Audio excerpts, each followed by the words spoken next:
by the later Vedic phase, the social regulations had assumed a greater importance in the life of the pupil. An individual's life was conceptualized in 4 stages. An individual put his childhood behind and became a brahmachari through his investiture with the sacred thread.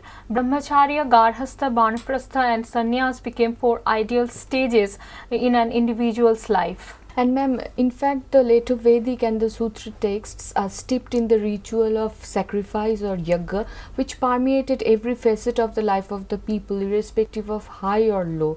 The first 3 varnas were called dvija, which literally means twice born, that is considered to be the second birth.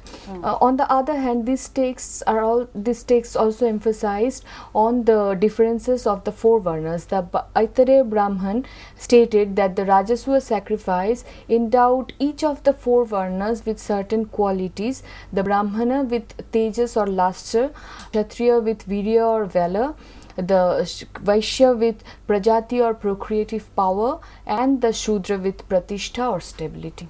In reality, we find that with the adoption of the farming economy and with time, there arose a number of occupation groups on the social scene. Like as we have the Brahmana and the warrior community, we also have cattle keepers, charioteers, carpenter, the metal worker, the winemaker, etc.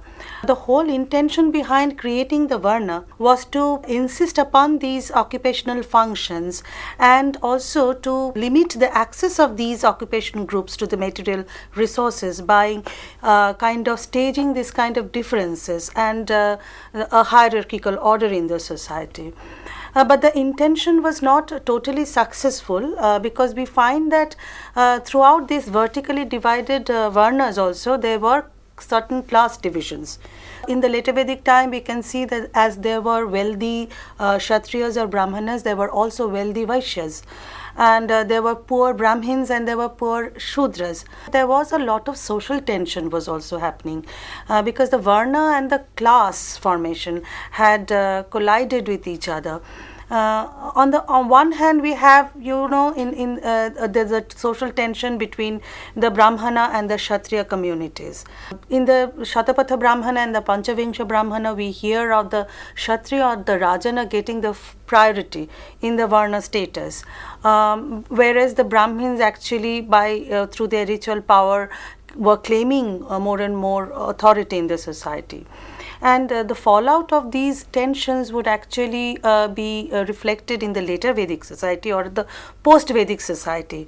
By the time the Brahmanas through their Dharma Sutras were laying total control over the society, we also have the different discourses, the other alternative discourses provided in the Lokayata religious structures as well as in Buddhism and Jainism.